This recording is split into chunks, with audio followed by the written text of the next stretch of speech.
அல்ஹம்துலில்லாஹ், புகழனைத்தும் இறைவன் ஒருவனுக்கு. கண்ணியத்துக்குரியவர்களே, இந்த இடத்துல வந்து அமர்ந்து நீங்கள் சொல்கிற எல்லாத்தையும் கேட்குறதுனா வர்றது அதுதான் முக்கியமான என்னுடைய கருத்தே தான். ஏன்னா பலதரப்பட்ட கருத்துக்களை வந்து நீங்கள் பதிவுக்கிறீங்க. ஒருத்தர் விஞ்ஞானத்தை பற்றி பேசுகிறாரு, ஒருத்தர் தான் எப்படி இஸ்லாத்தை ஏற்றுக்கொண்டுங்கிறது பேசுகிறாரு. இப்படி பேசும்போது முதல்ல ஒரு வார்த்தையை சொல்கிறாங்க, சாந்தியும் சமாதானமும் உண்டாவதாகங்கிறாங்க. அப்போ சாந்தியும் சமாதானம் உண்டாவதாகன்னா அதை நம்ம கொஞ்சம் புரிஞ்சுக்கணும். சாந்தினா என்ன, சமாதானம்னா என்ன?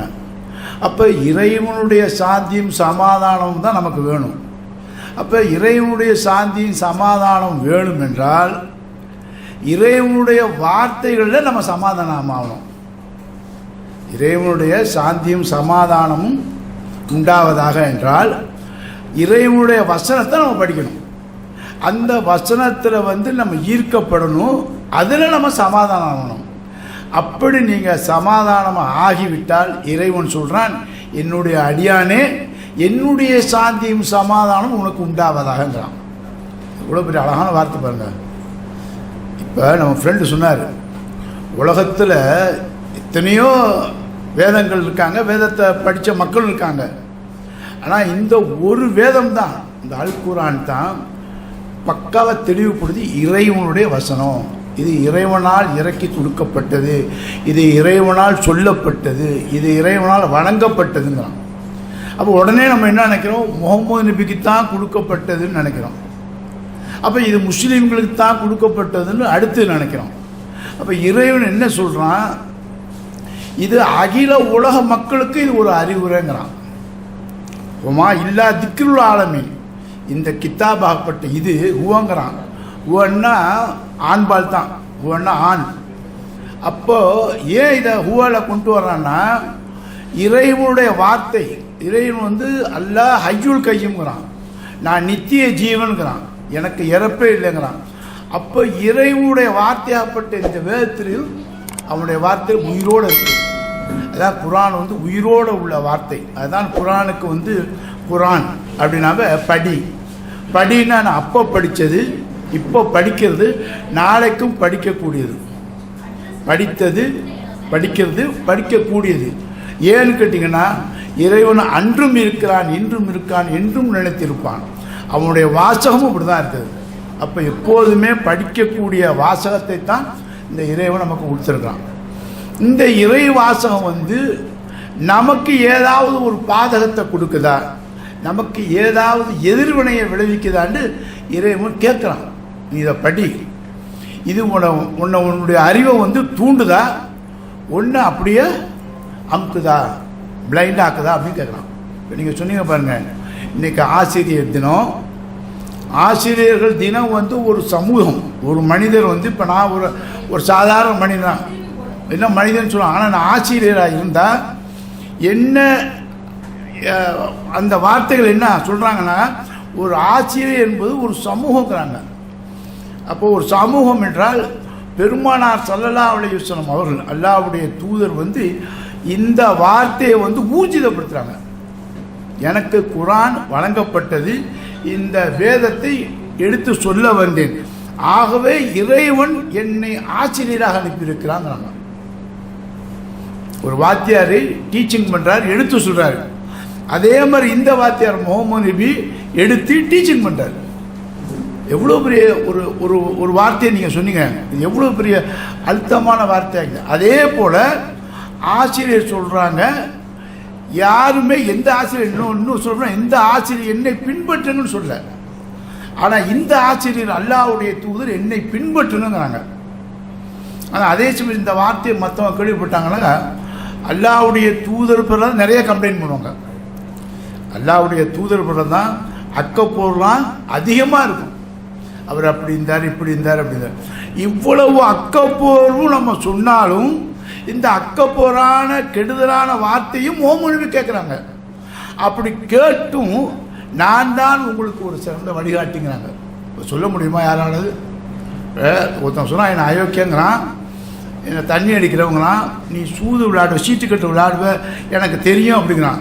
அப்போ இவ்வளவும் என்ன தெரிஞ்சவன்ட்ட என்னை ஃபாலோ பண்ணி என்னால் சொல்ல முடியாது, சொல்ல மனசு வராது. ஏன்னா எனக்கு அது உள்ளுக்குள்ளே குத்தம், அவன் சொல்ல சரிதான்ட்டு.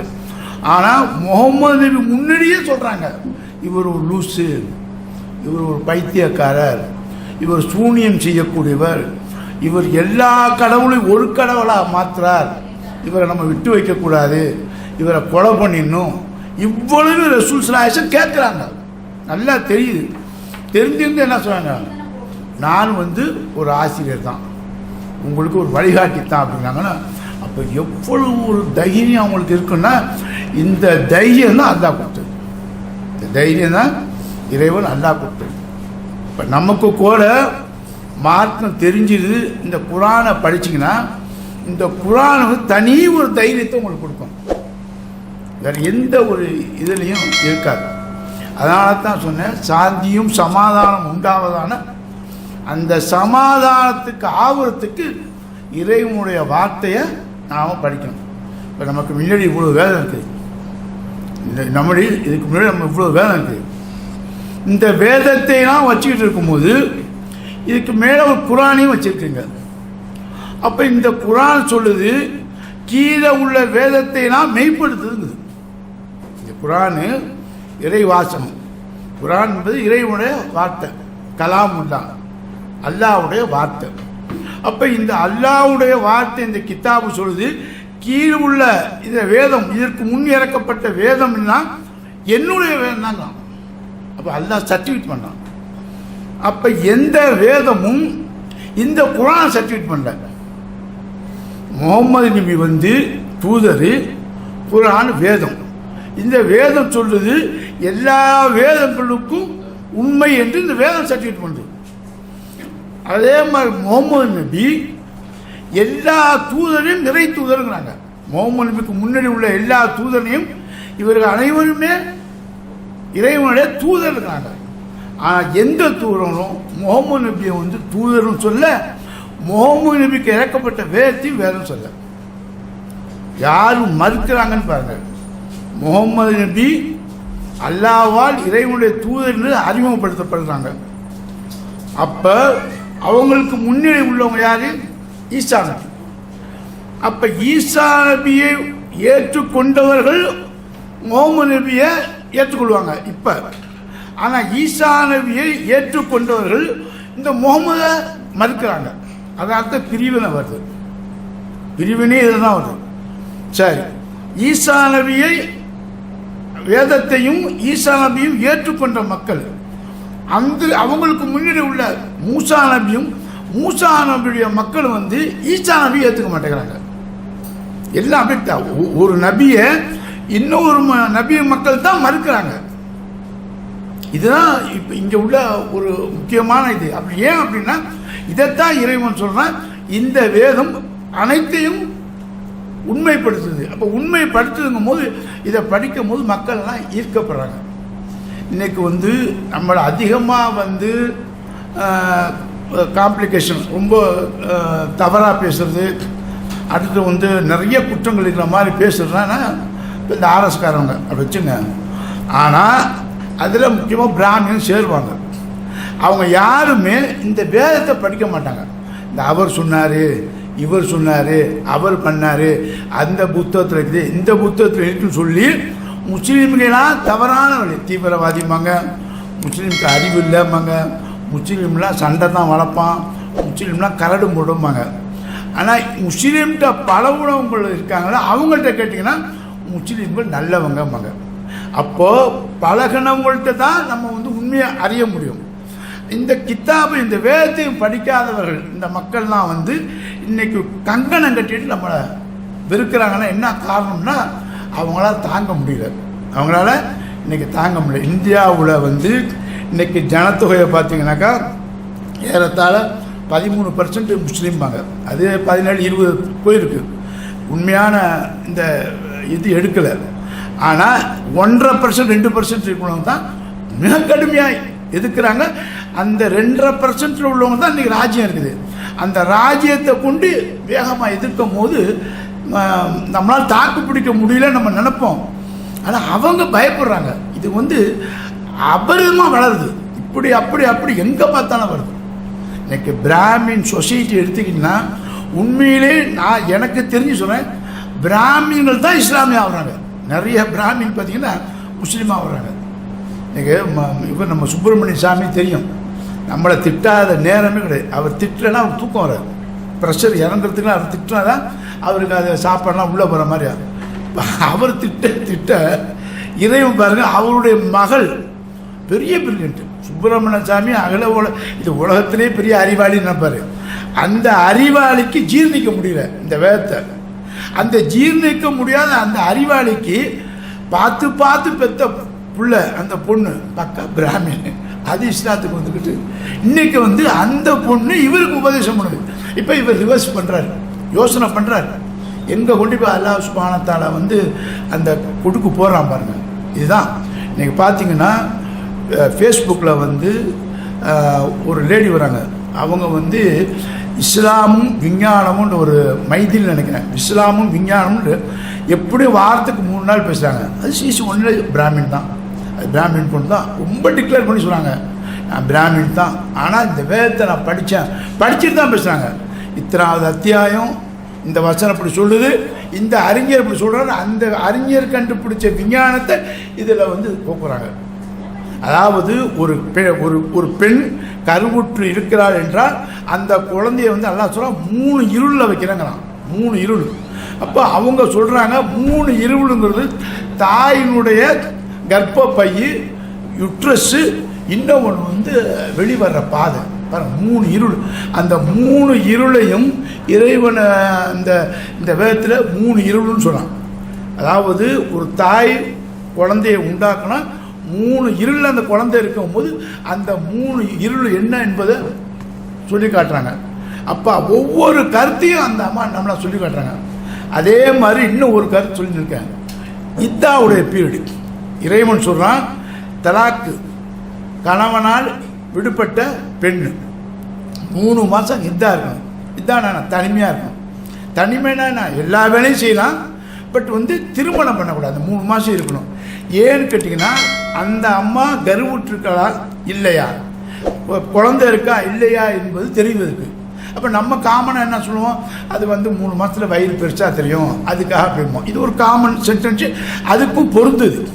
ஆனால் இந்த அம்மா எடுத்து எழுதுகிறாங்க, ஒரு அறிஞர் சொல்கிறாரு, இந்த 3 மாதத்தில் தான் ஒரு பெண்ணும் ஒரு ஆணும் உடலுறவு, தாயார் புருஷன் மனைவி உடலுறவு கொள்ளும் போது அந்த விந்துனுடைய எஃபெக்ட் 3 மாதம் வரைக்கும் மாறாமல் இருக்குமா. அப்போ இந்த விஞ்ஞானி போய் எல்லா இடத்துலையுமே ரிசர்ச் பண்ணுறாரு, பெண்களை போய் ஆண்களை போய் ரிசர்ச் பண்ணும்போது ரொம்ப இடத்துல ஒரு கருவுக்கு அந்த ஒரு 3 மாதம் அந்த பெண் கருவுக்கு 2 விந்துகளுடைய கருவு இருக்குது, 3 விந்துகளுடைய கருவு இருக்குது. அப்போ அவங்க என்ன அர்த்தம், 3 பேரோட தொடர்பு கொண்டாங்க, 2 பேரோட தொடர்பு கொண்டாங்கன்னு அதை எழுதுறாரு. அப்போ இஸ்லாமியர்களுடைய இடத்துல போய் அந்த பெண்களுக்கு அவர் டெஸ்ட் பண்ணும்போது ஒரு கணவனோடு இருந்த மாதிரி அந்த ரிசல்ட்லாம் வருது. அப்போ இதை எடுத்து அவர் சொல்கிறாரு, அதிகமான பெண்கள் பல தொடர்புல இருக்கிறார்கள் என்பது இந்த 3 மாதம் இந்த விந்துனுடைய எஃபெக்ட் நமக்கு தெரியுது. இதுக்குத்தான் இறைவன் அந்த 3 மாதம் தவணையை கொடுக்குறான். அந்த 3 மாதத்துக்கு பிறகு தான் இது அழிஞ்சிருமா, இதனுடைய எஃபெக்ட் போயிடுமா. அப்போ இவங்க கரு விட்டுருக்காங்களா இல்லையா என்பதை கண்டுபிடிப்பது தான் இறைவன் இந்த 3 மாதத்தை கொடுத்துருக்கானா. அப்போ அந்த அளவுக்கு அந்த மக்களுக்கு நாலேஜ் இருக்காது. இன்றைக்கி நாலேஜ் வந்துருச்சு, இவர் கண்டுபிடிச்சாரு. இதை இந்த அம்மா எடுத்து எழுதுது. அப்போ ஒவ்வொன்றும் விஞ்ஞான பூர்வமாக நிறுவப்படுவது என்பது நமக்கு இப்போ எடுத்து காட்டுறாங்க. ஒரு சொன்னா இருப்பாங்க, ஒரு 40-50 வருஷத்துக்கு முன்னாடி எனக்கு போட என்னுடைய தாய் தகப்பனோ நாங்கள்லாம் வாழ்ந்தப்போ ஒரு 40 வருஷத்துக்கு முன்னாடி பார்த்திங்கன்னா குரான்லாம் நாங்கள்லாம் பார்த்ததே கிடைக்கும். ஏதாவது அரபி குரானை பார்ப்போம், அதை படிப்போம், உண்மையிலே நமக்கு மீனிங் தெரியாது. அப்போ நம்ம தெரியாததுக்கு ஒரு காரணம் நம்ம அறியாமைன்னு சொல்கிறத விட கிடைக்கல, அவ்வளோதான். இன்றைக்கி கிடைச்ச உடனே எல்லாருமே நம்ம படிக்கிறோம். நம்ம மட்டும் இல்லை, மாற்று சகோதரர்கள்லாம் நிறையா படிக்கிறாங்க. இப்போ அவங்க தான் இப்போ எக்கச்சக்கமாக படிக்கிறாங்க. நம்மளை விட அவங்க தான் அதிகமாக படிக்கிறாங்க, அதிகமாக சிந்திக்கிறாங்க, அதிகமாக கேள்வியை கேட்குறாங்க. அவங்க ஒவ்வொரு கேள்வியும் எப்படி இருக்குது, நம்மளால் பதில் சொல்ல முடியுமா, நீங்கள் சொல்லித்தான் ஆகணும். அவங்க ஒவ்வொரு கேள்வியும் இப்படி தான் கேட்குறாங்க. ஏன் இந்த பெண்களை அடிமையாக்குறீங்க, ஏன் இந்த மாதிரி பரதா போகிறீங்க, ஏன் தனிமையாக்குறீங்க 3 மாதம், இப்படிலாம் ஒவ்வொரு கேள்விக்கும் இன்றைக்கி பதில் சொல்லக்கூடிய மக்களாக நம்மளை அவங்களே ஆக்கிட்டாங்க. அவங்க படிக்கிறேன்னா நாம் இந்த அளவுக்கு பதில் சொல்லியிருக்க மாட்டோம். அதிலே முடிக்கிறதுக்கு முன்னாடி இந்த வேதத்தை வந்து மற்ற வேதங்கள் வந்து மற்ற வேதங்களை ஊர்ஜிதப்படுத்துது என்பதற்கு ஒரு சின்ன ஒரு புத்தகம் வந்து கை புத்தகம் இருக்குது. இறைவனும் பேசுங்கள், வாங்கள் இறைவனும் பேசுவோம். இந்த ஒரு புக்கு இதில் வந்து நிறையா வந்து எல்லா வேதத்தினுடைய ஒவ்வொரு வரியை எடுத்து பார்த்து போட்டுருக்கோன்னு வைங்களேன். ஆனால் இதில் முக்கியமாக என்னென்னா குர்ஆனுடைய எசன்ஸு ஒரு கடவுள் தான், ஒன்றே குலம் ஒருவனே தேவன், இதுதான் எசன்ஸு. இதை வந்து மற்ற வேதங்களும் நம்மகிட்ட எந்த வேதம் இருந்தாலும் சரி, அது தமிழில் யஜுர்வேதம் இருக்கட்டும், சாம வேதம் இருக்கட்டும், ரிக்வேதமாக இருக்கட்டும், பைபிளாக இருக்கட்டும், அதனுடைய எசன்ஸும் கடவுள் ஒன்று தான். அதுக்கு சின்ன சின்ன ஒரு வார்த்தையை மட்டும் நான் சொல்லி நிறைவு செய்கிறேன். இறைவன் தன்னை வெளிப்படுத்தி கொள்வதில்லை. அதர்வண வேதம் 23:3:3. தேவனை ஒரு காலமும் கண்டதில்லை. யோவான் 1:18. பிதாவை எங்களுக்கு காண்பியுங்கள், பிதாவை எங்களுக்கு காண்பியுங்கள் என்று அவர்கள் கேட்டதற்கு இயேசு கூறுகிறார், தேவன் ஒளிமயமானவன். தேவன் ஒளிமயம், இதுதான் குர்ஆன் சொல்லுது. அல்லாஹ் 100 சமாவாத்தி அடிகளாக இருக்கல நம்ம சிதம்பரத்தில், அவரும் சொல்லுகிறார் என்ன, தேவன் வந்து ஒளிமயமான, அல்லாஹ் 100 சமாவாத்தி. இப்படி எல்லாருமே இந்த தத்துவத்தை தான் சொல்கிறாங்க. அடுத்தது வந்து ஒன்று இரண்டாவது இல்லை. ஒரு பொருள் வந்து ஒன்று இரண்டாவது இல்லை, மற்றொன்று என்றுமே இல்லை, இல்லவே இல்லை. பிரம்மசாஸ்திரம் 1:18 சொல்லுது. அதே மாதிரி வணக்கத்துக்குரியன் இறைவனை தவிர இல்லை என்று மத்தேயு 12:29 சொல்லுது. கர்த்தருடைய சிம்மாசனம் பரலோகத்தில் உள்ளது. சங்கீதம் 11:4. அப்போ கர்த்தருடைய சிம்மாசனம் பரலோகத்தில் உள்ளதுன்னா இது குர்ஆன் ஊர்ஜிதப்படுத்துறது. அல்லாஹ்வுடைய அரசு வந்து மேல் உள்ளது. எப்படியா பாருங்க, எல்லாம் கிளீனாக வருது பாருங்க. பரலோகத்தில் இருக்கும் ஒருவரே உங்களுடைய பிதாவாக இருக்கிறார். பரலோகத்தில் இருக்கும் ஒருவர் பிதா உங்களுடைய பிதாவாக இருக்கிறார் என்று மத்தேயு 6:4 இப்படி சொல்லுது. அடுத்தபடியாக நீங்கள் கேட்கிற வசனம் என்னை அனுப்பிய பிதாவுடையது. இந்த வசனம் எல்லாம் என்னை அனுப்பிய பிதாவுடையது என்று யோவான் 11:24 சொல்லுது. அப்போ இது எல்லாமே இறைவனுடைய வசனம், இறைவனுடைய வார்த்தை தான் என்பதை நமக்கு தெளிவுபடுத்துது. அதனால் ஒன்றே குலம் ஒருவனே தேவன்ட்டு நம்ம அவர் டக்குன்னு பேர் இல்லை அவர் பேர் சரி, அவர் பெற்றக்கணும் வந்த அவர் சொன்னதுதான் ஒன்றே குலம் ஒருவனே தேவன். அந்த ஒன்றே குலம்னா உலகம் பூரா ஒரு இறைவன் தான், ஒன்றே குலம் ஒருவனே தேவன். அதே மாதிரி இன்னும் ஒரு வாசம் இருக்குது, யாதும் ஊரே யாவரும் கேளு. யாதும் ஊரே எல்லாமே என் ஊர் தான், எல்லாமே எனக்கு சொந்தம் தான். கேளீர்னா சொந்தம், ரிலேஷன்ஸ். அப்போ யாதும் ஊரே யாவரும் கேளீர் அப்படின்னு நம்ம அந்த வார்த்தையை வந்து கேள்விப்பட்டிருக்கோம். ஆனால் இது உண்மை ஆக்குறது வந்து திருக்குறள் தாங்க. இந்த ஊர் எனக்கு சொந்தம்னா என்னுடைய பிறப்பை கொண்டு பர்த் சர்டிஃபிகேட்டை கூட இந்த ஊர் என்னடங்கிறேன். ஏதாவது ஒரு ஊரில் போய் நான் இறந்தேன்னா அந்த இறந்த ஊரை வச்சு என்னோட சொந்த ஊருங்க.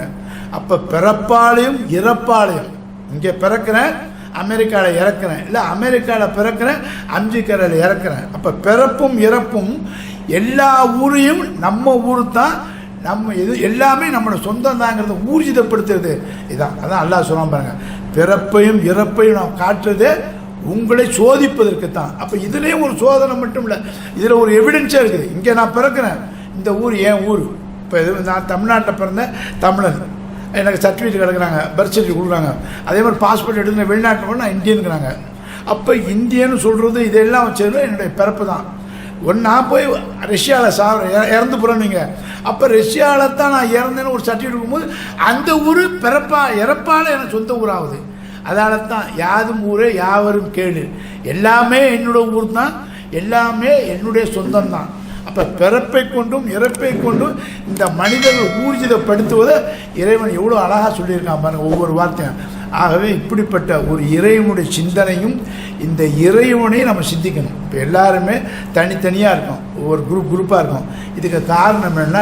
இறைவன் இல்லை, நம்ம தான் இறைவனை பிரிச்சுக்கிட்டோம். அவருக்கு ஒரு கடவுள், இவருக்கு ஒரு கடவுள், இவருக்கு ஒரு கடவுள்னு. அப்போ நம்ம எல்லாம் சேர்ந்து யார் கடவுள் என்று ஒரு கேள்வி நம்ம போட்டாக்கா இந்த வேதங்களெல்லாம் சொல்லும் கடவுள் ஒருத்தர் தான். எல்லா வேதக்காரர்களும் ஆளுக்கு ஒரு கடவுளை வச்சுக்கிறாங்க. இந்த மக்கள் சொன்னாங்க இவர் தான் ஏன் கடவுளுங்கிறாங்க, இந்த மக்கள் இவர் தான் ஏன் கடவுளுங்கிறாங்க, இந்த மக்கள் இவர் தான் ஏன் கடவுளுங்கிறாங்க. ஆளுக்கு ஒரு வேதத்தை வச்சுருக்காங்க. ஆனால் யாரும் வேதத்தை சரியாக படிக்கலை. ஆனால் எல்லாரும் இந்த வேதத்தை படித்தாங்கன்னா இந்த வேதம் சொல்லுது ஒரு கடவுள் தான், ஒரு தான் அப்படின்னு சொல்லுது. ஆகவே கண்ணியத்துக்குரிய அனைவருக்கும் நான் சொல்கிறேன், இந்த திருக்குறான் பார்த்தீங்கன்னா தமிழில் இருக்கிறது பாருங்கள், இதிலே அகில உலக மக்களுக்கு இது ஒரு நல்லுரை என்று வேறில்லை. 68:52 இது அழகான வார்த்தை, இது இறைவனுடைய வார்த்தை. இதான் இயேசுநாதர் சொன்னார். இந்த வார்த்தை இருக்க என்னுடைய வார்த்தை இல்லை, கர்த்தருடைய வார்த்தை. கர்த்தர்னா அல்லாஹ் தான். ஆகவே அல்லாஹ் என்பதும் கர்த்தர் என்பதும் காடு என்பதும் நம்ம சொல்கிறோம் தான். அந்த ஒரு வார்த்தை ஒரு கடவுளை குறிக்கினா அந்த ஒரு கடவுளை தேடி கண்டுபிடிச்சி அவனை வணங்கக்கூடிய மக்களாகவும் அவனுக்கு சரண்டர் ஆகக்கூடிய மக்களாகவும் நம்மளை தேர்த்திக்கணும். அதுதான் ரொம்ப முக்கியம். இதில் எல்லாரும் எல்லா கித்தாபையும் படிங்க. நம்ம இந்த கித்தாப் படிங்க அந்த கித்தாப் படிக்கல, எஸ்பெஷலி குரானையும் படிங்க. அப்போ படிச்சிங்கன்னா நீங்கள் யார் எந்த நிலைமையில் இருக்குதுன்னு உங்களுக்கு தெரியும். இப்போ இன்றைக்கி ஒரு வியாபாரம் பண்ணுறோம், ஒரு ஆடிட் ஸ்டேட்மெண்ட்டு, இன்றைக்கி வியாபாரம் நினச்சி இன்றைக்கி ஒரு செலவு அப்படின்னு நம்ம கணக்கு எழுதும் போது நம்ம வியாபாரம் லாபத்தில் இருக்கிற நட்டத்தில் இருக்கிற நம்ம புரிஞ்சுக்கணும். அதே மாதிரி நம்ம வாழ்க்கையில் நாம் லாபத்தில் இருக்கிறோமா நட்டத்தில் இருக்கிறோமா, உண்மையான கடவுளை வணங்குறோமா உண்மையற்ற கடவுளை வணங்குறோமான்னு தெரிஞ்சுக்கிறதுக்கு இவைகள் தான் ரெக்கார்டு. இதுதான் ஆடிட்டிங் புக்கு. இந்த ஆடிட்டிங் புக்கை நம்ம எவ்வளோக்குள்ள படிக்கிறோமோ நம்முடைய வாழ்க்கை சிறப்பாக அமையும் என்று கூறி நிறைவு செய்கிறேன். அஸ்ஸலாமு அலைக்கும்.